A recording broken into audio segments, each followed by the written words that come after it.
এরপরে প্রশ্ন, স্বামীর সংসারে কোনো অমঙ্গল হলে বউরা কতটুকু দায়ী? এক বোন প্রশ্ন করেছেন।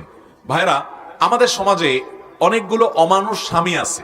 এই অমানুষ স্বামীরা কিছু হলেই বউদের দিকে ছুটে। কিছু অসুবিধা হয়েছে, তার ব্যবসা বাণিজ্য উন্নতি নাই, খারাপ ক্ষয়ক্ষতি আছে, তো সব দোষ নন্দঘোষ, নিজে উল্টাপাল্টা করবে, ব্যবসা বুঝবে না, যা বলবে যে এই বউ আসছে, সংসারে আর কোনো উন্নতি নাই। এরকম বলে কি বলে না? হ্যাঁ, একটা হাদিস আছে, আসমু ফিল মারআতি ওয়াদ-দার ওয়াদ-দাব্বা আও কামা ওয়ারাদা ফিল হাদিস।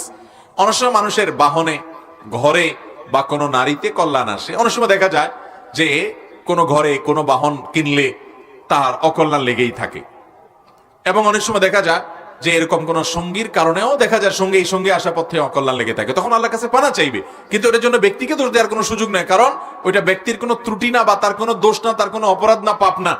এই জন্য নিজের অনেক সময় দেখা যায় যে এটা আসলে অকল্যাণ টকল্যাণ কিছুই না, এটা হলো আপনার নিজের ত্রুটি, কিন্তু আপনি তার উপরে চাপাচ্ছেন। আবার এমনও হতে পারে ত্রুটি টুটি কিছু না, এটা আপনার নসিব এভাবেই আছে, কিন্তু আপনি তার উপরে দোষ চাপাচ্ছেন। অতএব এগুলো করা যাবে না।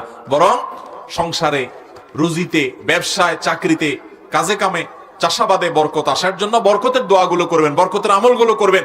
বরকতের 10টা আমল আছে ভাই, এগুলোর মাধ্যমে জিন্দেগিতে বরকত আছে। বিসমিল্লাহ বলে সবকিছু শুরু করবেন এবং তাকওয়ার উপরে চলবেন, হারাম থেকে বেঁচে চলবেন।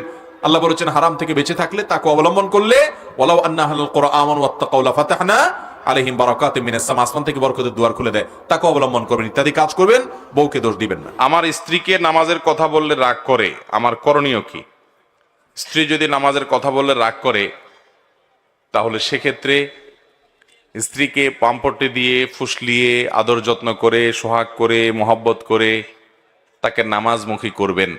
আমি প্রায় বলার চেষ্টা করি, স্বামী স্ত্রীর সম্পর্কটা এরকম একটা সম্পর্ক যে মোহাব্বত দিয়ে, ভালোবাসা দিয়ে প্রায় বেশিরভাগ জিনিস আদায় করা যায়। একান্ত অমানুষ যদি না হয়, একান্ত যদি কুলাঙ্গার টাইপ মানুষ না হয়, তাহলে দেখবেন যে বেশিরভাগ ক্ষেত্রেই প্রেম ভালোবাসা দিয়ে অনেক কিছুই আদায় করা।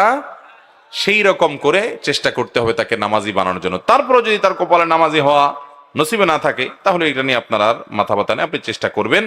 আল্লাহ তাআলা আমাদেরকে তৌফিক দান করুন। মসজিদে নাবালক ছেলে আজান দিলে তা কতটুকু সঠিক হবে?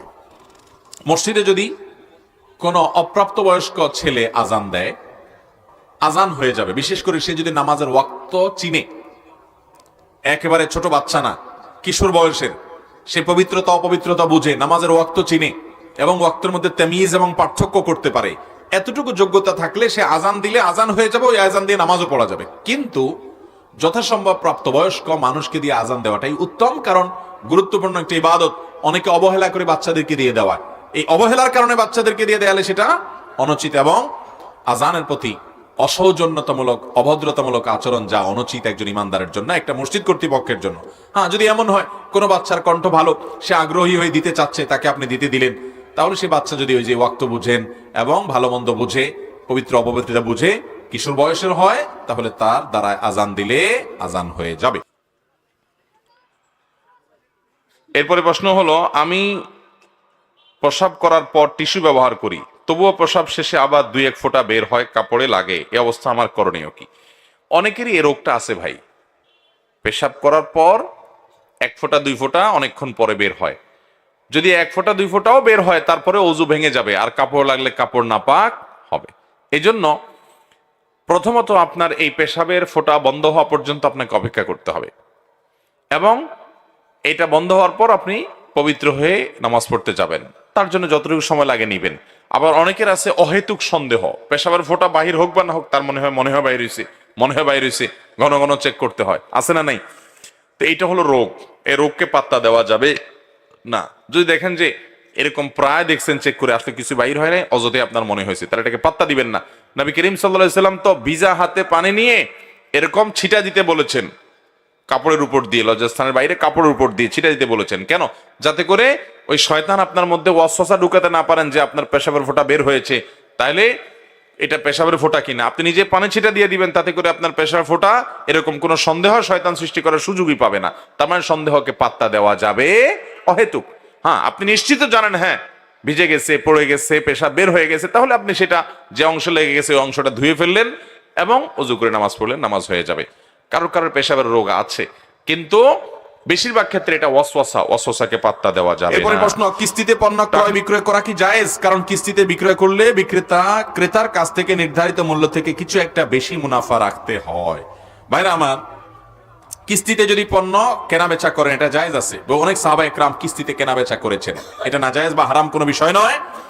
তবে কিস্তিতে কেনার কারণে যে একটু বেশি দাম ধরা হয়, ধরেন একটা জিনিসের দাম 1000 টাকা, কিন্তু আপনি 10 কিস্তি দিবেন, সেজন্য প্রত্যেক কিস্তি 150 টাকা করে 1500 টাকা দাম ধরলেন, এটা জায়েজ আছে। সাহাবা একরাম অনেকে কিস্তিতে কেনা বেচা করেছেন, সেখানে নবী করিম সাল্লাল্লাহু আলাইহি সাল্লাম মূল দামের চাইতে আর বেশি বা কম বিক্রি করতে পারবেন এমন কোনো শর্ত দেয় না। এটা সুদ হবে না, কিস্তিতে কেনা বেচা জায়েজ আছে, এবং তার কারণে দামের মধ্যে হেরফের হলেও সেটা না জায়েজ বা গুনাহ হবে না।